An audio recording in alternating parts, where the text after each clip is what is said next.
Amém? Vamos lá então, queridos. Começando hoje então, uma nova série. Tinha terminado já uns meses atrás a série em cima dos evangelhos.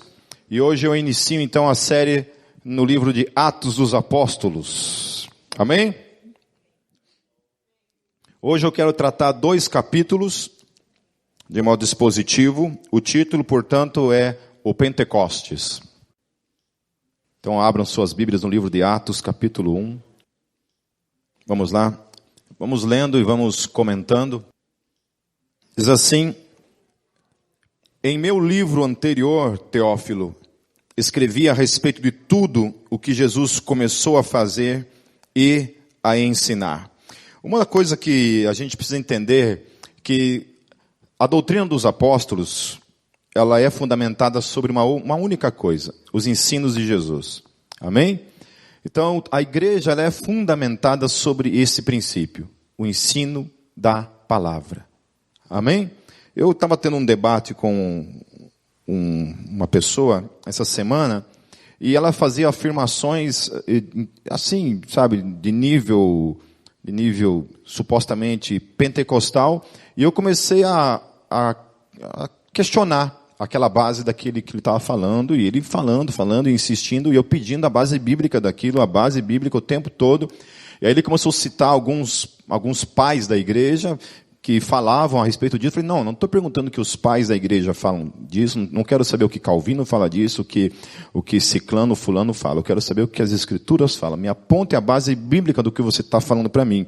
E simplesmente não tinha base bíblica alguma. No final das contas ele falou assim, a gente não precisa de base bíblica para falar isso. Né? Eu falei, então acabou a nossa conversa. Né? Em outras palavras, assim, quando você quiser discutir comigo Bíblia, eu estou aqui disponível para debater acerca da Bíblia. Mas acerca de outras coisas que não são ligadas à palavra de Deus, não temos razão de ficarmos debatendo e discutindo.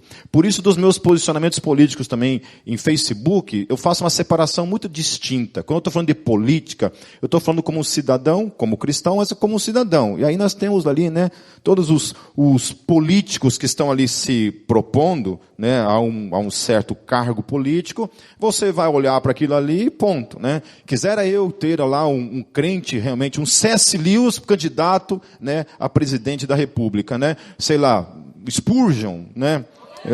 O Calvino, né? O Lutero. Né? Quisera eu que tivesse um desses caras assim, São Francisco de Assis, né? Candidato a presidente da República. Mas infelizmente a gente só tem desgraça, e é isso aí, tem que escolher a menor desgraça para tentar, né, fazer alguma coisa. Então, a gente, dessa forma, a única vez que eu tomo algum posicionamento assim a nível teológico é quando um cidadão cita a Bíblia para apoiar alguma coisa. Aí eu intervenho mesmo. Aí, não, então, agora meteu Bíblia na mão, então vamos discutir se o que você está afirmando realmente tem base bíblica. Então, o fundamento da nossa fé parte desse princípio, os ensinos de Jesus. Amém? Nós, como cristãos, temos Jesus, aquilo que Ele ensinou para cada um de nós como base para nossas vidas. Amém? Então, em meu livro anterior, Teófilo, escrevi a respeito de tudo que Jesus começou a fazer e ensinar, até o dia que foi elevado ao céu, depois de ter dado instruções por meio do Espírito Santo aos apóstolos que havia escolhido. Repita comigo, havia escolhido. Amém? Então não foram eles que escolheram Jesus, mas foi Jesus quem os escolheu. Amém? Certo? Ou alguém acha que é o contrário? Né? Que eles pegaram e escolheram Jesus? Não. Amém? Jesus havia os escolhido. Versículo 3. Depois do seu sofrimento, Jesus apresentou-se a eles e deu-lhes muitas provas indiscutíveis de que estava vivo.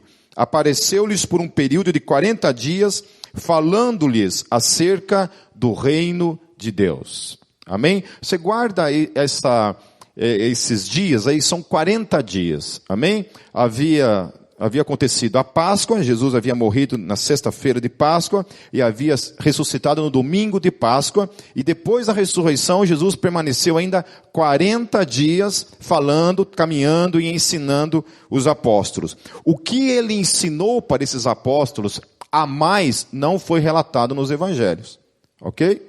Os evangelhos não falam, Lucas também não relata, nem Mateus, nem Marcos e nem João não relata o que a mais Jesus ensinou acerca dessas coisas. A gente tem algumas coisas ali no evangelho de João, que é um evangelho que tem um pouco mais especificado algumas coisas, mas não a nível doutrinário. Versículo 4. Certa ocasião, enquanto comia com eles, deu-lhes esta ordem: não saiam de Jerusalém, mas esperem pela promessa de meu Pai, da qual lhes falei.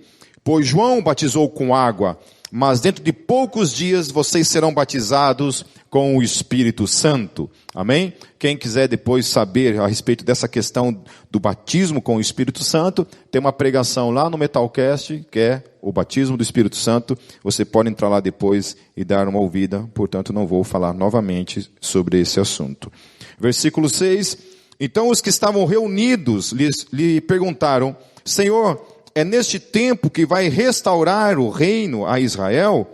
Ele lhes respondeu: não lhes compete saber os tempos ou as datas que o Pai estabeleceu pela sua própria autoridade, mas receberão poder quando o Espírito Santo descer sobre vós, e serão minhas testemunhas em Jerusalém, em toda a Judeia e Samaria, e até os confins da terra. Amém. Então, uma coisa interessante aqui é que os apóstolos estavam esperando, de alguma forma, que Jesus, como Messias, na expectativa de Israel, é que Jesus viria, de alguma forma, e ele ia restaurar Israel como um reino independente do Império Romano. Muitos achavam que Jesus, naquele momento, ia levantar um exército, alguma coisa, ia expulsar os romanos de lá, e finalmente o reino de Israel ia ser restaurado. Bom, dentro da minha teologia, eu, como amilenista, não creio numa restauração do reino de Israel, na sua totalidade, no aspecto em que eles esperavam. Obviamente, hoje, o país Israel é um país independente, que vive lá em guerra, certo? Mas essa expectativa com relação a Israel ser o centro, o coração do cristianismo, dentro da minha teologia, isso também não compete, não cabe mais. Depois, quem quiser também ouvir, né, a série de pregações acerca de escatologia, acerca do doutrina das últimas coisas, também tem lá no Metalcast. Você só coloca lá, sei lá, Metalcast escatologia, vai aparecer todas as pregações. Se eu não me engano, são 19 pregações somente sobre esse assunto, no que diz respeito à questão do reino de Deus e a questão escatológica, e onde Israel entra dentro desse assunto. A outra coisa que diz respeito aqui, essa questão, então, que eles tinham essa expectativa, e Jesus fala assim: olha, não compete vocês saberem as coisas. E o que eu acho poderoso aqui é que esses tempos, essas datas que Lucas está falando aqui, ele coloca que o Pai estabeleceu pela sua própria autoridade. Portanto, as coisas que acontecem nesse mundo, as coisas que vão acontecer hoje, a hora que sair esse resultado final aí, o que a gente crê fielmente como cristão é que Deus é soberano sobre tudo, sobre todos. Amém? Soberano sobre tudo e sobre todos. Ah, Pipe, mas como é que fica Hitler nessa história? Até mesmo na questão de Hitler, Deus é soberano. Deus é soberano para estabelecer essa pessoa como autoridade, e Deus também é soberano para tirar essa pessoa daquela autoridade colocada. Amém? Toda autoridade é dada para um presidente da república, por exemplo, até o ponto em que ele não fira as coisas relacionadas a Deus. Quando ele se coloca em algum tipo de atitude contrária às coisas de Deus, a sua autoridade é perdida nesse momento. E aí, eu e você, como cristãos, temos a obrigação de nos posicionarmos contrário a um governo que seja um governo que se coloque contrário às coisas de Deus. Amém? Deus coloca lá, mas ainda assim Deus é soberano. Então, fazendo um parênteses aí, Deus foi soberano quando a Dilma se elegeu em 2014, e Deus foi soberano quando ela sofreu aquele impeachment em 2016. Amém. Uma coisa interessante que Jesus está falando aqui também no texto, que ele está falando aqui no texto, diz respeito a essa questão do poder que nós recebemos. Né? Jesus está colocando assim: olha, gente, eu quero que vocês permaneçam. E qualquer coisa que partir do reino de Deus, partir dessa igreja, não é uma coisa que depende de vocês. Não depende do poder de vocês. Não depende de uma unção natural na vida de vocês. Mas é algo que tem que vir do alto.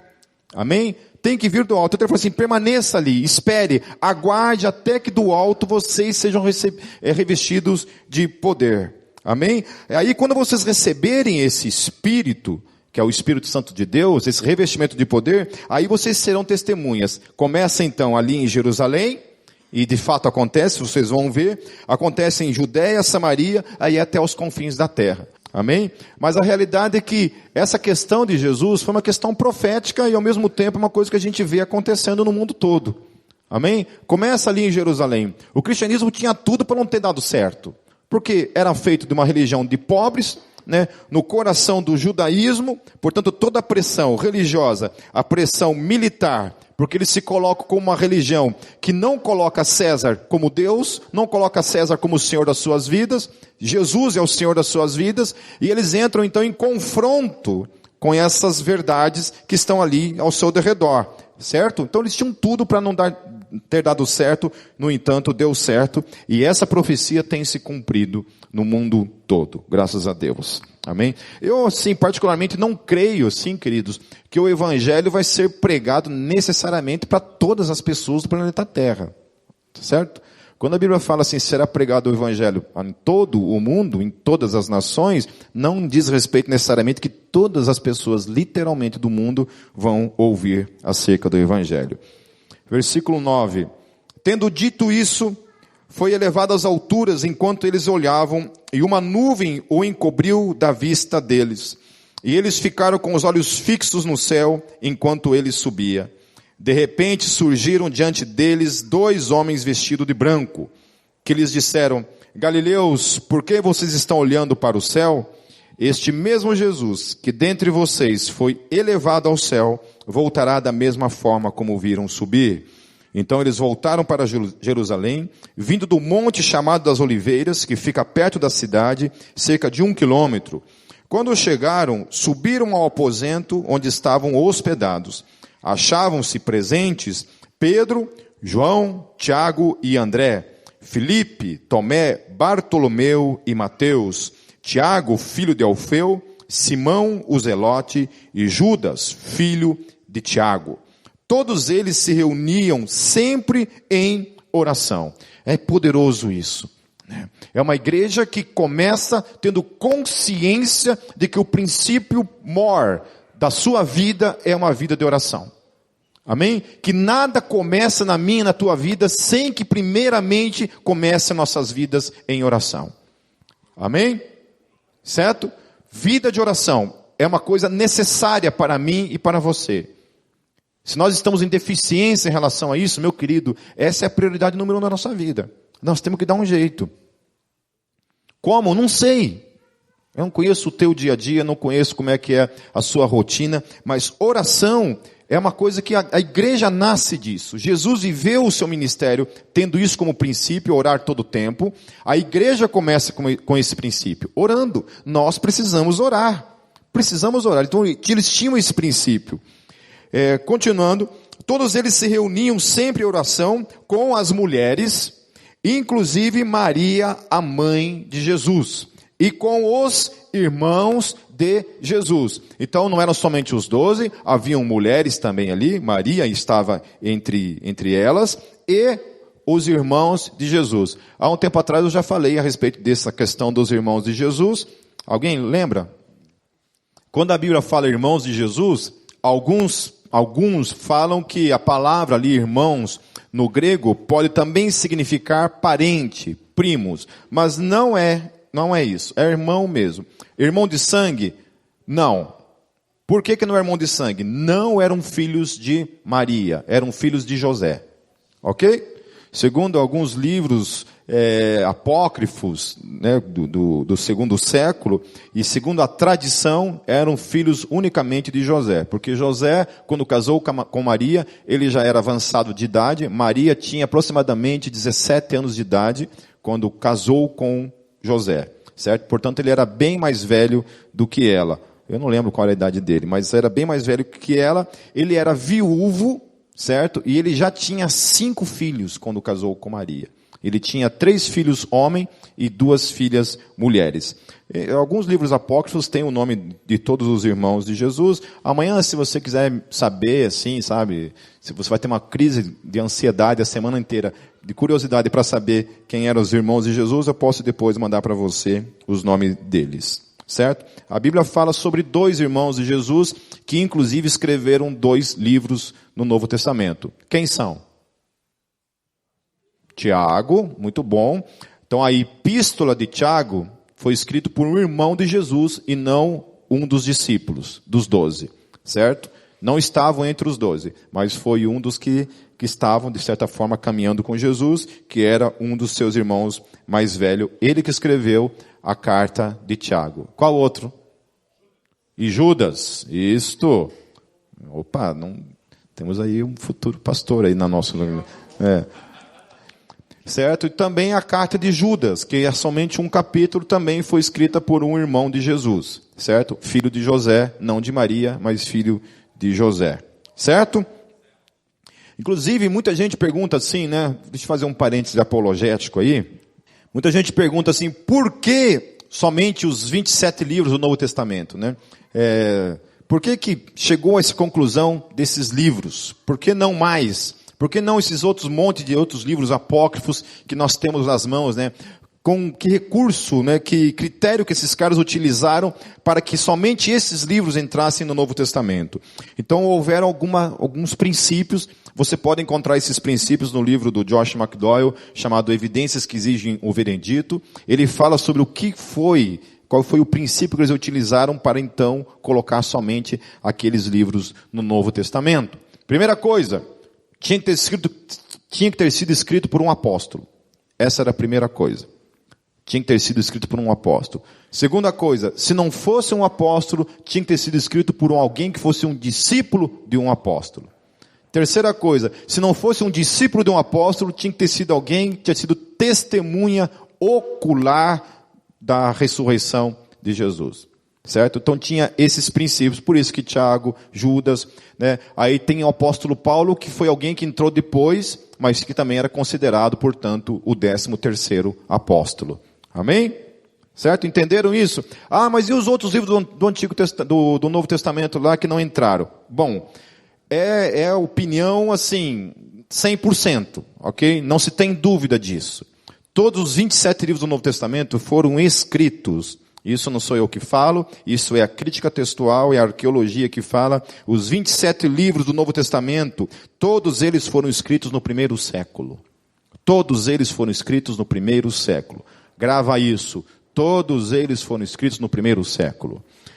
Livros apócrifos, todos eles foram escritos a partir do 2º século. Por que não entraram nas Escrituras? Porque não foram escritos por apóstolos. Por isso que se chamam, a grande maioria, pseudepígrafos, certo? Pseudepígrafo o que é? É uma pessoa que escreve um livro e usa o nome de alguém famoso para dar peso àquela literatura, certo? Por isso que você vai ver lá, Apocalipse de Pedro. Porque se colocar Apocalipse do Pipe, ninguém lê aquela porcaria. Tá entendendo? Precisa colocar Apocalipse do Pedro para que tenha um certo peso teológico, para que as pessoas tenham interesse de ler. Portanto, a partir do 2º século, esses livros são escritos. E isso também não é o Pipe que está falando. Quem está falando isso é a arqueologia e a crítica textual. Amém? Até o maior ateu que estuda isso, vai ter isso muito bem claro na cabeça. Aí tem um cara aí, um ateu aí muito famoso, que eu não lembro o nome dele, que fez um vídeo no YouTube criticando, dizendo que não, que esses livros tinham que entrar, porque quem que os caras pensam que é para separar as coisas e não colocarem. É a primeira vez que eu vi um ateu preocupado em ter mais livros na Bíblia, né? Porque aí, se tiver mais livros na Bíblia, vai ser um prato cheio para eles negarem mais a Deus ainda, né? Não dá para entender essas coisas. Amém? Fechando parênteses, voltando para a palavra. Naqueles dias, Pedro levantou-se entre os irmãos, um grupo de cerca de 120 pessoas, e disse: irmãos, era necessário que se cumprisse a Escritura. Repita comigo: era necessário que se cumprisse as Escrituras. Amém? Queridos, uma pausa também aqui, um parênteses aqui, para deixar bem claro. profecia não é presciência. Amém? Profecia não é uma coisa assim que Deus olha para o futuro e fala assim, olha, vai acontecer essas coisas, então eu vou avisar os caras. Vai acontecer.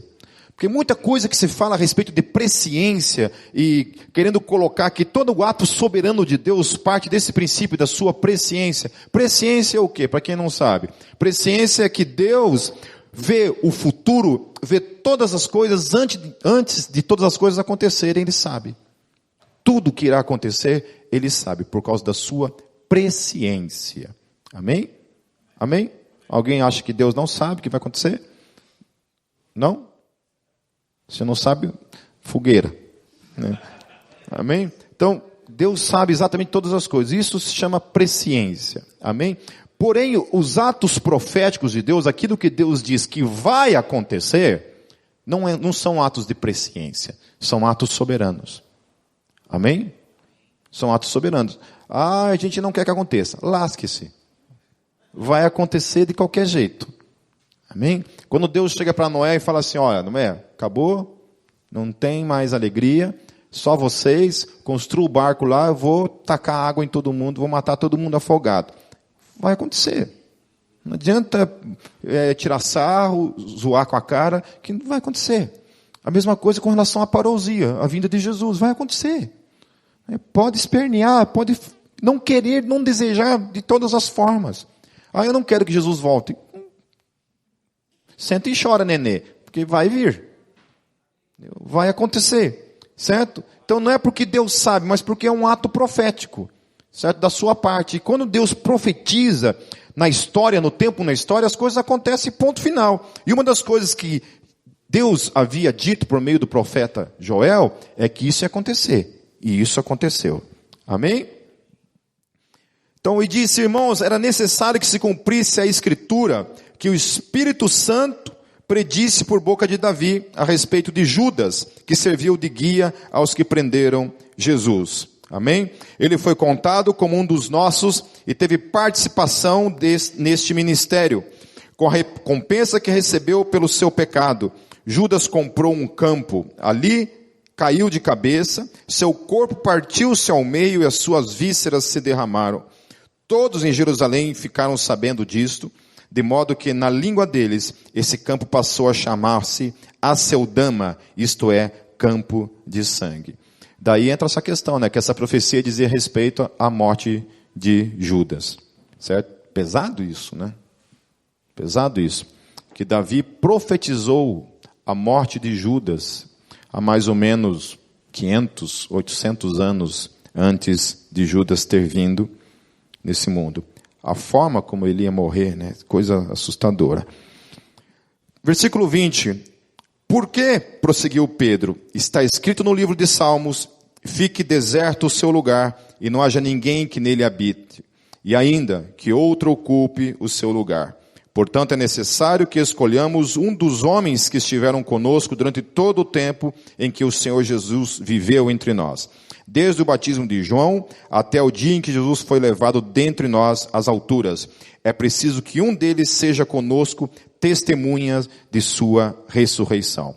Então olha que interessante, porque a gente sempre lê ali os relatos falando a respeito dos 12 que acompanharam Jesus, desde o batismo até a sua ressurreição, certo? Porém, se precisava encontrar mais alguém, tinha que ter mais gente do que aqueles 12. Certo? E esse era o princípio que eles estavam utilizando. Então haviam outros que haviam sido testemunha, inclusive da questão da ressurreição de Jesus.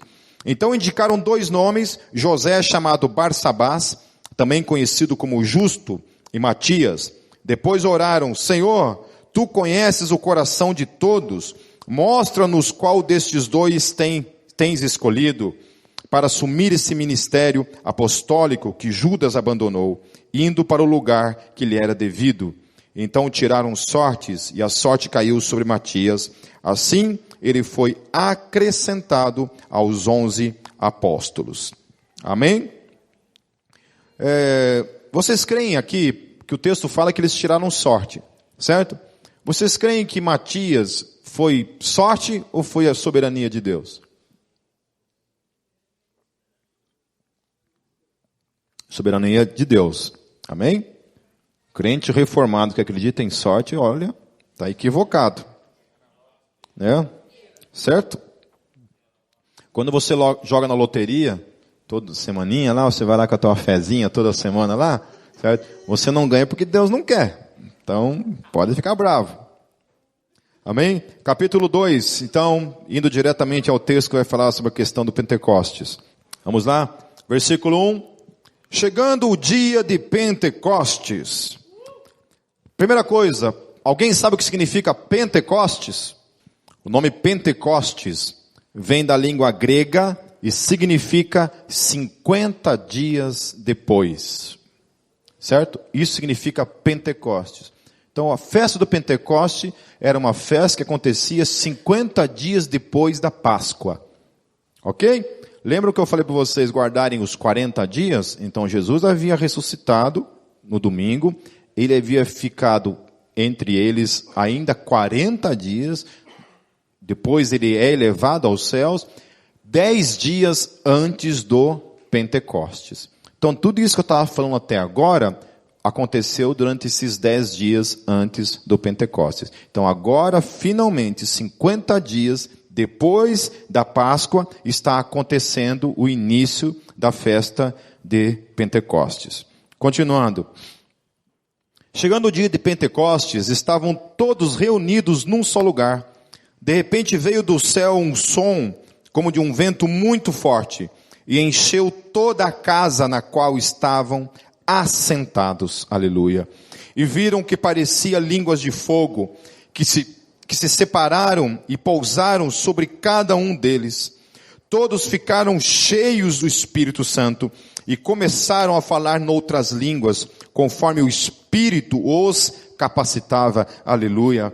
Havia em Jerusalém judeus tementes a Deus, vindos de todas as nações do mundo. Ouvindo-se este som, ajuntou-se uma multidão que ficou perplexa, pois cada um os ouvia falar em sua própria língua. Atônitos e maravilhados, eles perguntavam: acaso não são galileus todos estes homens que estão falando? Então como os ouvimos cada um de nós em nossa própria língua materna? Partos, medos e elamitas, habitantes da Mesopotâmia, Judeia e Capadócia, Ponto e da província da Ásia, Frígia e Panfilha, Egito e das partes da Líbia, próximas a Cirene, visitantes vindo de Roma, tanto judeus como convertidos ao judaísmo, cretenses e árabes, nós os ouvimos declarar as maravilhas de Deus em nossa própria língua. Atônitos e perplexos, todos perguntavam uns aos outros: que significa isto? Alguns, todavia, zombavam deles e diziam: eles beberam vinho demais. Então Pedro levantou-se com os 11 e em alta voz dirigiu-se à multidão: homens da Judeia e todos os que vivem em Jerusalém, deixe-me explicar-lhes isto. Ouçam com atenção. Estes homens não estão bêbados, como vocês supõem. Ainda são 9 horas da manhã. Pelo contrário, isto é o que foi predito pelo profeta Joel. Nos últimos dias, diz Deus: derramarei do meu espírito sobre todos os povos. Aleluia. Então, últimos dias, meus queridos, não diz respeito a unicamente aquele dia. Últimos dias se inaugura no Pentecostes. Amém? E perdura até os dias de hoje. Então, naquele momento, para eles, se inicia os últimos dias, que está, então, até os dias de hoje. Porque até os dias de hoje, que são os últimos dias, Deus tem derramado do seu Espírito sobre todos os povos. Não é lindo isso? Que Deus vem com o seu Espírito sobre um número limitado de pessoas que estão ali, desce, traz sobre a vida deles uma manifestação de línguas, onde todas aquelas nações representadas que estão ali, escutam eles glorificando a Deus na sua língua materna, certo? Na sua língua materna. E Deus então entrega uma profecia: olha, o que vai acontecer aqui, se inicia aqui, mas esse mesmo Espírito está sendo derramado sobre a vida desses 120 que estão aqui, será derramado sobre todos os povos. Aí hoje eu vou recebendo aquelas fotos do Kenny, eles fazendo batismo, o indiano, no lugar mais inóspito da face da terra, certo? Recebendo o Espírito Santo de Deus. Uma probabilidade quase que impossível se o Evangelho não tivesse sido levado até aqueles povos. Estava lá, recebendo o Espírito Santo. Uma pessoa que estava antes afundada dentro do politeísmo, no hinduísmo e seus infinitos deuses, agora estava ali, confessando Jesus como Senhor das suas vidas e recebendo o Espírito Santo de Deus. Então, nos últimos dias, diz Deus, derramarei do meu Espírito sobre todos os povos, os seus filhos e as suas filhas profetizarão, os jovens terão visões, os velhos terão sonhos. Sobre os meus servos e as minhas servas derramarei do meu Espírito naqueles dias, e eles profetizarão. Mostrarei maravilhas em cima no céu e sinais embaixo na terra, sangue, fogo e nuvens de fumaça. O sol se tornará em trevas e a lua em sangue, até antes que venha o grande e glorioso dia do Senhor. E todo aquele que invocar o nome do Senhor será salvo. Aleluia e amém. Queria falar algumas questões para que vocês entendam muito bem o que estava acontecendo em relação ao Pentecostes, a esse derramar do Espírito. Algumas coisas ligadas a essa festa chamada Pentecostes. Então a primeira coisa é essa questão de que o Pentecostes era uma festa que acontecia 50 dias depois da Páscoa. Por isso Pentecostes. Amém? Então, Pentecostes. Primeiramente, quando o Pentecostes começou, ele era chamado tinha outros 3 nomes que a Bíblia relata. Festa das Semanas, ou festa das colheitas, ou dia das primícias. Então esse termo Pentecostes foi uma herança grega, não era uma herança judaica. Se utilizava esse termo Pentecostes, mas não era um termo utilizado no Antigo Testamento, ok? Então naquele contexto já era um termo utilizado, porém antes se chamava festa das colheitas, ou dia das primícias. Então enquanto a Páscoa, ela era uma festa caseira, que acontecia dentro de casa, com a família, onde um cordeiro era morto, certo? O cordeiro pascal era morto, era uma festa que acontecia dentro de casa. O Pentecostes era uma celebração agrícola. Como é que começava essa festa? No dia do Pentecostes, todos pegavam a sua ceifa, ia para a colheita, e então se inaugurava o momento da colheita. Guardem isso. Jesus havia discipulado aqueles homens durante 3 anos, certo? 3 anos. Havia ressuscitado, se revelado a essas 500 pessoas, mas agora ia começar finalmente o tempo da colheita. Pentecostes significa isso, que o tempo da colheita estava acontecendo finalmente no tempo. Deus havia finalmente plantado a sua semente e agora havia chegado o tempo em que Deus ia colher os frutos daquilo ali.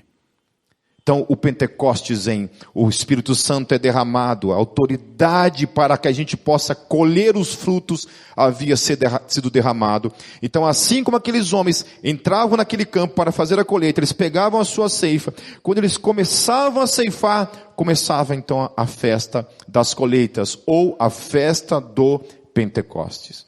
O que acontece? Aqueles homens recebem o Espírito Santo, poderosamente. E o texto em seguida vai dizer que Pedro se levanta. E ele fala, olha, essa é a promessa que se cumpriu. E ele se levanta e a Bíblia fala que naquele dia acontecem 5.000. 5.000 ou 3.000? Foi 3.000. Depois, em outro momento, foi 5.000. Mas naquele momento, 3.000 conversões acontecem. Pessoas entregam suas vidas para Jesus. Então, o Pentecostes, o tempo da colheita, chegou, meus queridos. Foi inaugurado lá. Eu e você somos esses ceifeiros. Amém? Que recebemos da parte de Deus o poder para ir, então, levar essa colheita. Aí o que acontecia? Eles faziam essa colheita, aí essa colheita, uma outra questão que é bem interessante, é que durante essa festa das colheitas que aconteciam, quando eles faziam essas colheitas, eles tinham que deixar algumas espigas para trás. Para quê que eram essas espigas? Eram para os pobres e para os estrangeiros. Amém?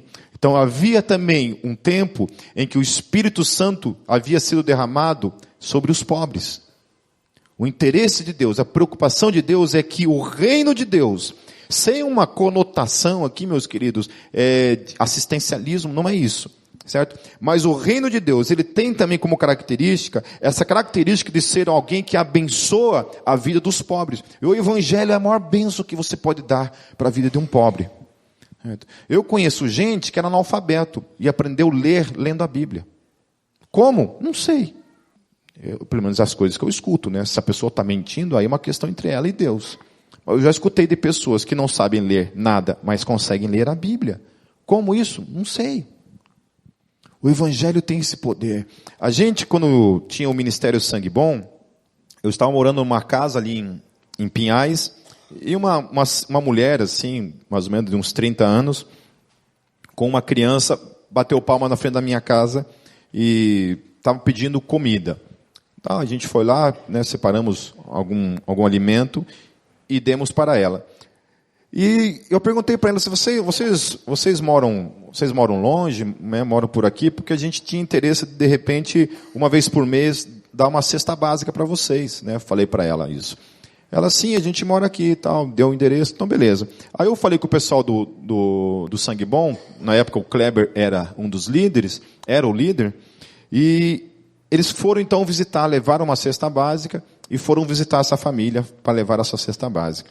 Aí assim, eu fui lá junto, né? Eram 3 casas no mesmo terreno, várias crianças, assim no pátio. Gente, era um campo minado o terreno, de cocô, de criança. Sério, você tinha que pisar assim, ó. Assim, aquele cheiro de cocô durante todo. As mulheres, assim, um cabelo mulambento, assim, sabe? Sabe aquele cabelo, assim, que eu acho que fazia um mês que não conhecia água, né? Piolho, a criançada, você olhava assim, gente, sério, é uma coisa assim. Não dá vontade de coçar o cabelo quando você fala a palavra piolho? Eu acho que piolho é um Exu, algum tipo de espírito. Toda vez que eu falo piolho, a primeira coisa é que ele já se manifesta aqui e já começa a coçar a cabeça. Aí assim, piolhada para tudo que é lado, sabe? Criança ranhenta, aquela coisa assim, bem favela mesmo. E que nem o pessoal dos Ternac lá, mais ou menos assim, né? E aí, gente, a gente foi tomar um café lá na casa. Cartas. Olha que serviço. Sabe a água assim, que tem aqueles bichinhos que fica assim, ó? Sabe, larva de pernilongo, de sei lá o que era aquele troço, né? Aquele era o nível do café, certo? Então, ok, né? Aí a equipe ali do Sangue Bom era mais ou menos umas 4 pessoas, era o Kleber, a Elaine, que era enfermeira, tinha a Jo, e eu não sei se era a outra Elaine também, que faziam parte, que iam então, toda semana elas iam e faziam um discipulado na casa delas. E uma vez por mês, então, a gente levava uma cesta básica para eles. Foi assim, em questão de um mês. Quando eles chegavam na casa, toda semana, você não tinha mais cocô no chão, todos eles estavam tomados banho, certo? Tomado banho.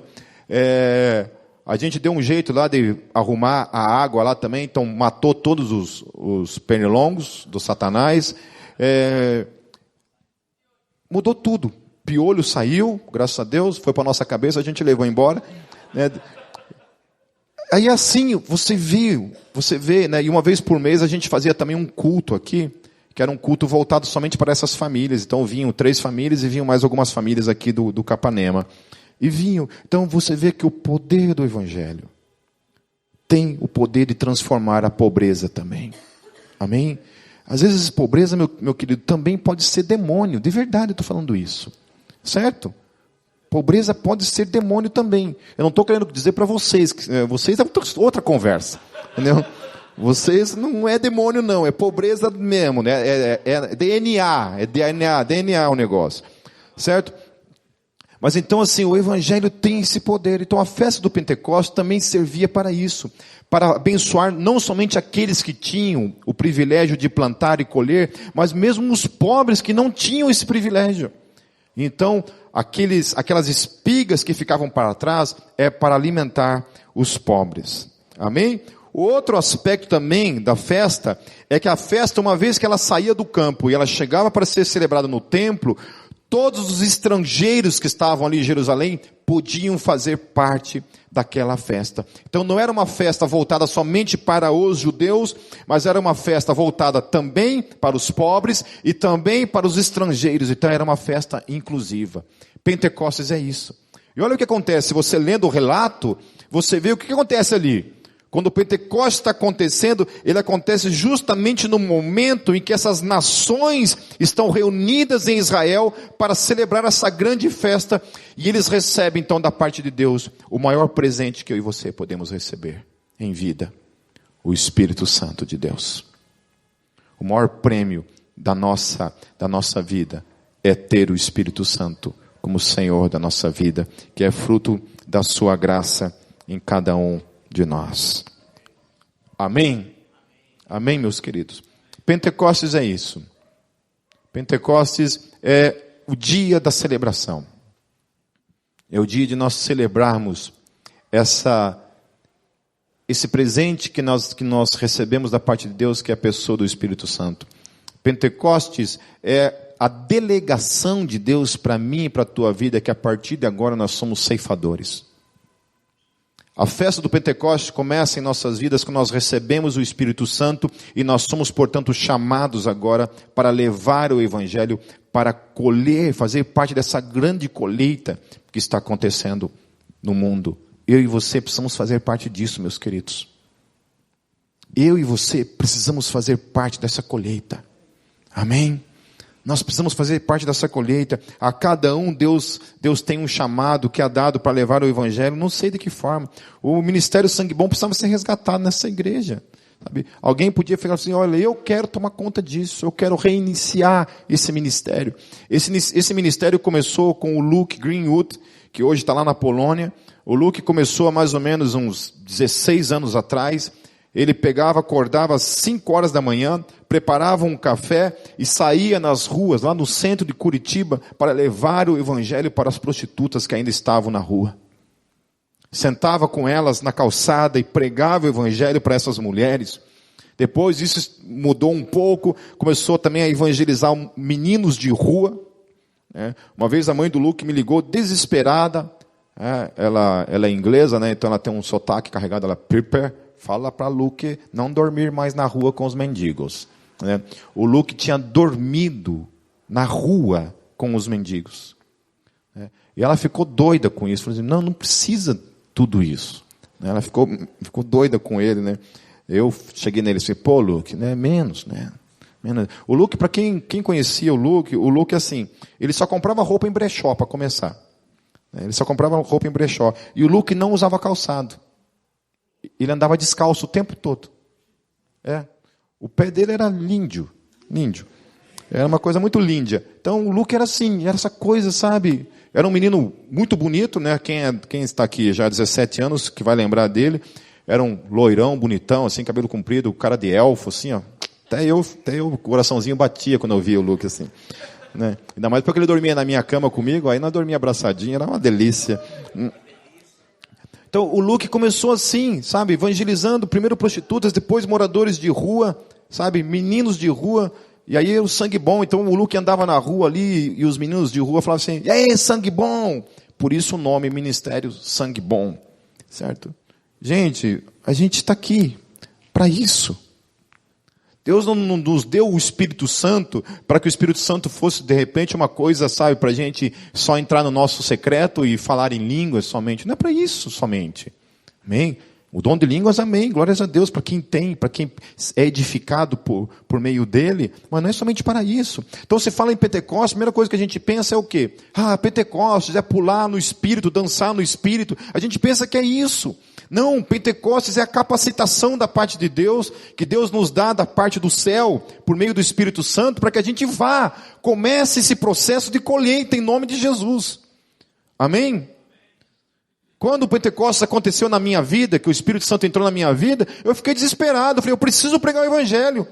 Preciso sair para a rua, preciso falar do amor de Deus para meus amigos, na escola, no trabalho, aonde for. Preciso, porque isso é Pentecostes. Sabe, se o Pentecostes não aconteceu na tua vida ainda, meu querido, precisa acontecer. E eu não estou falando de você falar em línguas. Estou falando de você ser movido para fora. Movido para colher. Sabe, pegar na foice, sair colhendo. Porque a Bíblia fala, segundo o Evangelho, Jesus disse que os campos estão o quê? Brancos. Prontos para a colheita. Prontos para a colheita. Prontos para a colheita. Se nós não temos colhido, meus queridos, é porque a gente não tem ido ceifar. Amém? Amém? Porque a capacitação vem de onde? Do Espírito Santo. E Ele já te deu toda a capacitação para isso, em nome de Jesus. Quem está junto nisso? Quem quer Pentecostes na sua vida como uma realidade diária? Amém? Vamos fechar nossos olhos. Senhor Jesus, nós queremos nos colocar diante do Senhor. E pedimos, Senhor Jesus, que o Senhor inicie hoje nas nossas vidas um novo Pentecostes, Senhor. Sabe? Um Pentecostes de inquietude em nossos corações, Senhor, para que a gente realmente, Senhor Jesus, coloque a mão no arado, Senhor. Sabe? Saia realmente, Deus, prontos, Pai, com as mãos na foice, Deus, para ceifar os campos que estão brancos, Senhor Jesus. Prontos para essa grande colheita, porque Pentecostes é isso, Deus. É tempo de colheita, Senhor. É tempo de deixarmos, Senhor Jesus, que o Evangelho também atinja a vida daquele que é pobre, Senhor. Daquele que é estrangeiro, Deus. Daquele que está ao nosso lado, Deus, morrendo, Deus, na sua pobreza também espiritual, Deus. E que precisa que nós, Senhor Jesus, como o sal da terra, como luz neste mundo, Deus, falemos, Senhor Jesus, do Evangelho, que é a única coisa que tem o poder de transformar verdadeiramente, Deus, a condição, o coração humano, Senhor. Portanto, tenha misericórdia de nós como igreja, Senhor. Que a gente possa, Senhor Jesus, ser uma igreja que venha a partir do agora, do hoje, Deus, colher esses frutos para a glória do Teu nome, Senhor. Para a glória do Teu nome, Jesus, é que eu oro. Amém.